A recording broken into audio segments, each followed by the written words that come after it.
SAFE Software is pleased to present the 2009 FME International User Conference. This session is presented by Mark Stoakes, the Manager of Professional Services at SAFE Software. Since 1999, Mark has been responsible for training, solutions assistance, support, and project implementation services for FME. Mark has a mining engineering degree from Nottingham University in the UK. Thanks for presenting, Mark. Thank you. Yes, so our professional services team is the buffer between you and our developers, who we prefer you not to talk to because some of them are fairly scary people. As you saw in Don's presentation, some of the slides. So data validation, the last user conference I gave a presentation on data validation, and I focused a little bit more on geometry validation. That's because actually FME is a lot better at geometry validation, and so this time I thought I would do a little bit more of a presentation around attribute validation, which FME is not quite as strong on. So when they asked us to kind of repeat the validation presentation, we had to scratch our heads a little bit because we've done a lot of, internally, quite a few projects where we've been asked to validate geometry because primarily we're dealing with spatial data. But the attributes that are going along with that geometry and some of the projects people are now doing with FME Server, trying to get more disparate data loaded into databases, requires some sort of validation of the attribution as well. So it's certainly something that we're going to have to work on a little bit more in our product. And we would be really interested in any feedback people have or questions or ideas on the kind of work you're doing with validation in our tool, because it's becoming increasingly useful. And in the previous presentation, somebody was mentioning using the Schema mapper transformer, and one of the questions at the end was, well, do you validate your data before it goes into the Schema mapper to make sure the mappings are all going to work? And of course, the small world guys, or the people using that small world database, are all totally convinced that their data in small world is perfect, so it wouldn't need any validation. And that's what people tell us as well, is that they say, the reason we consolidate all the data and have been over the years from, this guy's got some shape files, got a few map info files over here, we're trying to get it into a database, as they're saying that that's one source of truth. But if we don't validate the data before it goes into that database, it might be a source of untruth. It's just all in one place instead of disparate. So we do need to validate the data. So I thought I'd just give a little sort of, in terms of the presentation, give a little background on data validation and maybe the bit of difference between data validation and data cleaning. Because in FME it looks the same in many ways in the workspace. And then run through a few case studies or more examples of what we've done and what some of the clients have done or, on the data validation side.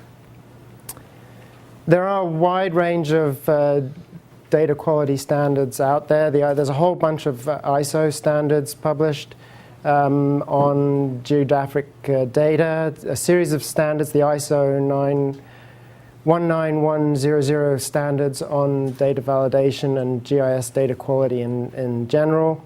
They're very, very difficult to dig through, and they're a really hard read, and you have to pay for them anyway. So I don't really know how many people actually dig through them and really honor those standards. But by digging through them, you can sort of come up with some ideas on the kind of testing or validation tests you might want to do that are kind of appropriate for what you're doing. And it seems to us that really the validation is in sort of three key areas. The actual schema validation. If somebody gives you a data set, did it match? Does the schema or the data model of that data set match what you had all agreed on, if there is an agreement on what the data should look like? And then as you start to read the data, does the attribution contain the data that you expected? And does the geometry represent what you expected the geometry to represent? And then there is a little bit of a difference, well, quite a big difference really, I guess, between the validation of the data, which is testing for data inconsistencies if you've got some sort of data sharing agreement, and data cleaning, which is fixing the data for inconsistencies. And actually, FME is a lot stronger at data cleaning and fixing data, particularly on the geometry side, than it is in data validation.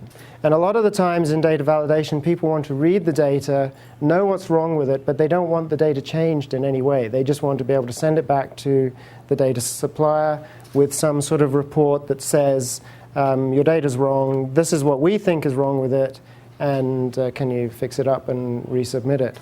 Whereas data cleaning, you're actually just taking the data and fixing it and then trying to load it into the database. And like I say, FME, particularly on the geometry side, tends to like to fix data, and so part of the data validation on the geometry side is actually having data FME inherently sort of fix the data and then roll it back to the original data and pass it on. So actually, geometry validation can be a little tricky in FME as well. So on the schema validation end of things, some examples of what you might want to test for as you're looking at a data set and you're saying, does this match our agreed schema that we said that we would share the data in? We can look at the feature types or the table names or object names or whatever you want to call them, depending on your GIS, the feature classes. Does the list of attributes in that table or feature type match what you agreed you were going to send me? Is the actual data type of the attribute that you're sending me match? Are you sending me a character string instead of a date field, which would cause a lot of grief if you're loading that into a database? And then as you start to read the data, the attribute validation, are the values in a domain or enumerated list? So do the actual values have to be a range of specific values? Are there mandatory fields on the attribute list, and so on? And then geometry validation, there's just such a huge wide range of things that you can validate on the geometry. There's too many to list here in the presentation. Just simply, is it the geometry type valid? Are you sending me a point instead of a line? Is the line self-intersecting? Do we have bow ties in polygons? Do the polygons even close? And whether there are duplicate points on features which are going to cause disruption if you try and send it into a database like SDE, which is going to reject features with duplicate points on, and so on. And these presentations will be available on a website. And so I've got a broader list of some of these in the presentation you can download. So there's a whole bunch of other data validation examples that are in the main presentation. So what I was going to do next is walk through some case studies or examples of different validation things we've done in FME, mainly revolving around attribute validation. The last one, if we have time, is a little bit more oriented around change detection at the geometry level. So we just recently did some work with Infoterra as a proof of concept on some schema validation, and I think it's the first time we've actually been asked to do this directly. I'm sure other people have done it. And so the application is they have an agreement to receive some shapefiles from data providers, and then they upload those into a database. And really what he wants to know is, did the schema change from the previous time that person gave him some data? That's really all he wants to know. He doesn't really care. They're not responsible for the data, and he will continue to load it in, but he really needs to know whether he needs to go into the loader workspace and modify it before he tries to load that data, because if the schema has changed, then he needs to update the workspace. And so what we're doing here is they've got a schema definition, which in their case is the last data set that they were delivered. And they've got the new source data, which is the new data delivery, and they want to compare those schemas. You can't do that straightforwardly in Workbench, actually. So there's one of the hiccups. The Workbench really, although we know within FME all about the data model, ironically, we do loads of stuff with the data models, as a sort of a way of looking at the data model within FME, we don't really have a mechanism for it. So in this case, we had to revert back to some FME objects. One of my colleagues put together a little FME object script And in FME objects, you can make some calls that go back and query the schema of a feature. And in our case, what we did is we looked at the features, the data models, the schema of the data model, and then returned those as features. So we didn't actually read any of the data. We just looked at the source data and created a feature that represented the schema of the feature. And that representation was the feature type. So we added to this sort of little feature that we're creating an attribute that would represent the table name, and then a series of attributes which were the attribute names, and then the value of that attribute represented the data type. And then we can compare those with, we do that with both the source and the old data set, and then we can use the rest of the workspace to compare them. And to do that work, we used the Python caller. And so there's which is one of the transformers in FME for putting together little scripts. So on the one side, we read the source schema with this Python caller, which is kind of, you can think of as being a schema reader in its own right. It doesn't read any data. It just creates a feature for each table that you're trying to look at that has some information. And so we read both the source and the the schema definition and the new source data. And once we have those features coming out of our little Python schema reader, we can compare those schemas. And there's loads of ways to do that in FME. In this case, we were using a feature merger to compare them. And then after the feature merger, we do a bunch of tests to see whether the feature class matches between the source and the destination, whether the attributes match or whether there's differences. Look at the attribute, the valid types for the attributes. And then all we're spitting out using the infamous text line writer is a little report that tells us whether there are differences and where those differences are. And if they pass, then they just drop down into the bone pile, and we don't really care about the ones that pass because they're good. So the key transformers that we used in that workbench for this work were the Python caller.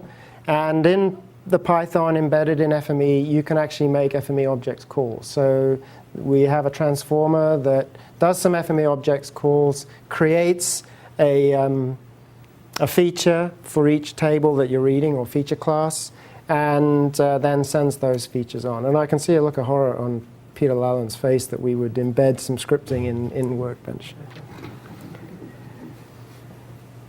And then once we've got those feature sets, we've got the source schema, the feature set coming from the source schema, and the feature set coming from the schema definition.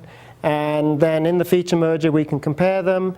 And if it's a valid schema, then the merge was complete, and they go off.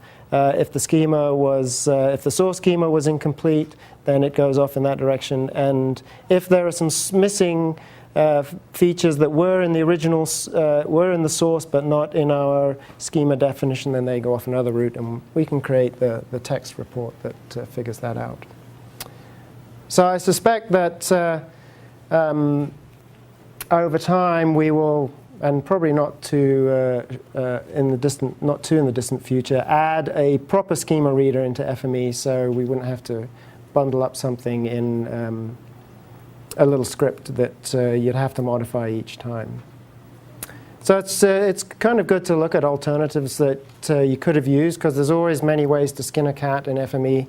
And so actually in this case there really wasn't too much alternatives. I mean, you could do a lot of the work by reading the data and a whole bunch of testers, null attribute replaces and things to test for bad attributes and kind of things. The workspace would get very, very cluttered.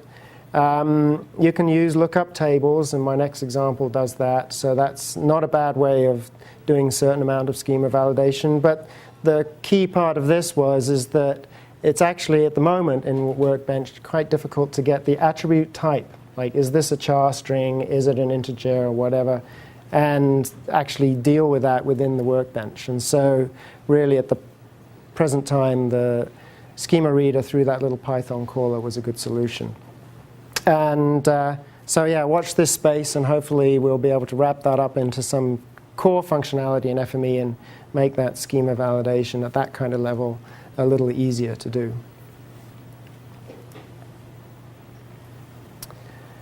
The next example I've got is a schema, another schema validation issue.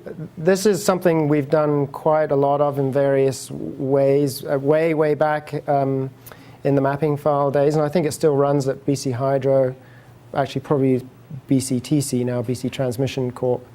I think they're still running is validation of a bunch of microstation data sets they get. So this is about the validation of CAD information. So it's a bit easier to do because in CAD you're not so interested in or worried about the attribute typing because that's a little looser. And it's some work we did in conjunction with a group in the States, GIS FM. So what they were doing is trying to validate some AutoCAD files that were being delivered. And they had a bunch of database tables that defined what this CAD data should look like. And so what they're looking for in this case is we're going to validate for permitted layers in the data set. So, you know, if you're going to give me an AutoCAD file, it's got to have these particular layers on them, and we don't really want bogus layers and other miscellaneous stuff. And in their case, they also have disciplines. So they have wastewater discipline, freshwater discipline, or potable water discipline, and those things. So within a particular discipline, that CAD file also has to have only this specific set of layers, and they don't want to see any other miscellaneous stuff. And then there are also a set of tests that have to be done on required layers. So you might have a sewer manhole layer.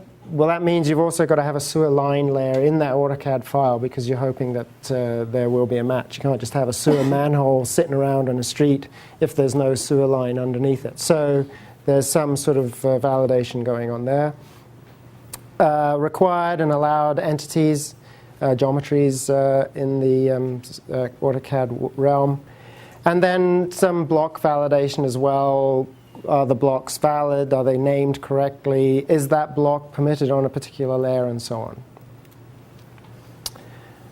So the digital submission database was just a simple access database. It had a bunch of different tables that described what the valid layers were, the relationship between layers and geometries, layers and blocks, layers and what discipline you can be on, and a little ancillary table of valid entity types or geometries.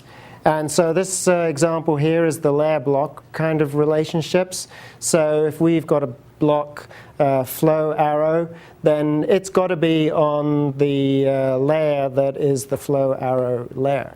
And if we do have a flow arrow layer, then we should have a storm line or a sewer line layer as well within the data set, because there's no point in having a flow arrow floating around if there's no line to show where that arrow is related to.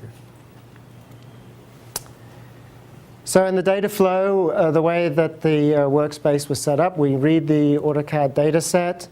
We also have an access data reader, which is reading the digital submission database. And in the case of the discipline and layers, so we read those two specific validation tables from the access database. And then we do a schema lookup, which is, again, in this case, decided to use the feature merger. And then a series of tests following that feature merge. Is this a valid layer? Are there required layers alongside that valid layer, and so on? And in this case, the results went out to a text report, and also features that they thought were invalid went back into another AutoCAD file so that the user could actually see where the perceived errors anyway were, and the rest of the clean data disappeared off to the bone pile again, because we're not really interested in that. And there was a similar data flow for the geometry or entity lookups, and also the block validation. There's a few alternative approaches. The feature merger and the joiner in FME work in very, very similar ways. So we could have used the joiner transformer instead of the feature merger. One of my colleagues, Dave Campanis, who did this work, is a very keen proponent of the feature merger, so that's why he's gone there. You could do this with loads of testers and so on. You could write some custom FME objects again, but generally you really want to stay away from FME objects. Having just presented a little example on using FME objects, if you can, you want to stay away from it, because mixing the kind of user interface of Workbench with scripting is not really the cleanest way to go. Either go all scripting or all Workbench. Don't try and mix them, because it clutters up and it makes the maintenance of the workspace very difficult, and somebody who's got to come back later on is not really going to understand what's buried where. So it's better to go with a full script or try and stick within the Workbench context. So this was the final workspace. Each of those little bits of testing done independently, the layer entity relationships and so on, and fairly repetitive really for each of the different comparisons that were being made.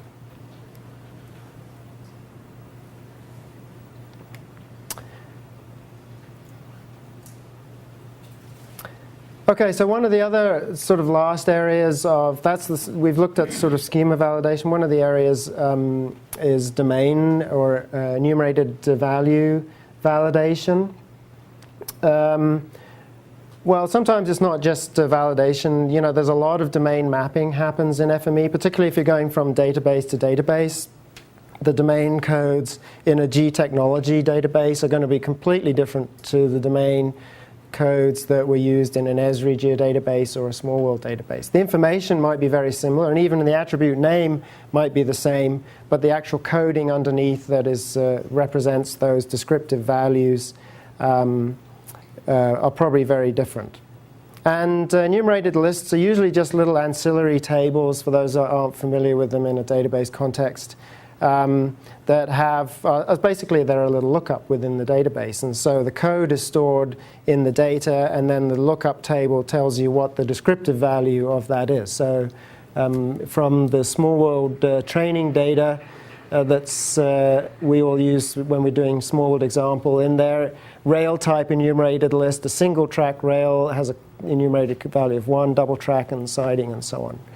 And loading data into databases, they are very pernickety about valid domain codes and values. So if you try and load some CAD data into a database that may, say, have this rail line information on, and those rail lines don't have these codes either as the descriptive value or the code value, the database is just going to reject that information. So we've done sort of a few projects. I think a lot of the projects we do have a wide range of these tasks in them. So this is really sort of just ideas pulled from different projects we've done. The joiner and the feature merger, using lookup tables is a really good way of checking domain values and looking those up. So that's pretty straightforward. The tester is a good transformer for doing tests on data and values. This isn't a domain kind of illustration, but it does illustrate some advances we've made in the tester transformer. So now we can have nested and/or kind of scripts. So these test clauses, you add the clauses, and then you build a little description of how the and/or is going on. So that's new in 2010 and is pretty useful. The string searcher is another testing kind of transformer that you can test for using fairly powerful regular expressions. So you could test for, if a point of interest is a school or college or a university, and you just want to have sort of educational institution, you could do a bunch of regular expressions on values to make sure that they fit within a domain code. The value mapper has been the traditional way of doing domain mapping in FME, and that just maps from one value to another. And we've added a couple of new transformers that might help around this area, the range mapper and the range filter. They kind of work in a similar way. The range mapper allows you to do a from-to range, and then you'll create a new attribute on the outgoing feature which has some value. It could be a domain code. And the range filter has a range of from-to values, but it's filtering the data, and so the different ranges go out different ports in the transformer rather than going out on the actual feature itself.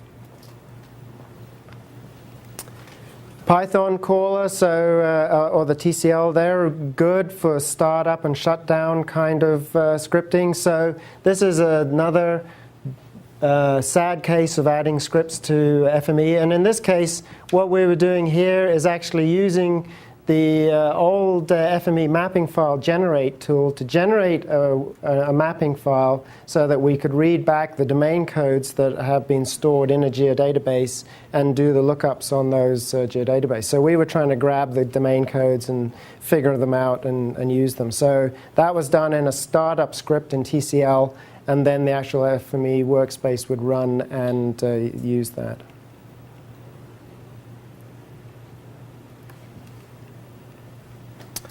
So in summary, the FME's got a wide range of tools to do data validation, loads and loads of tools in the geometry arena for doing validation work. We're a little bit more limited on the attribution side, and that's something I would like to see us grow and strengthen in our product. So if you have thoughts on attribute validation, we'd really like to hear them through support@safe.com or whatever. One thing to bear in mind that FME, particularly on the geometry side, our transformers like to fix the data. So when you're validating geometry, sometimes you have to sort of unwind that change and carry on. And you can always contact us through my email, direct email, support@safe.com. And of course, all these presentations will be on the FMEUC.com website. Thank you very much. Any questions?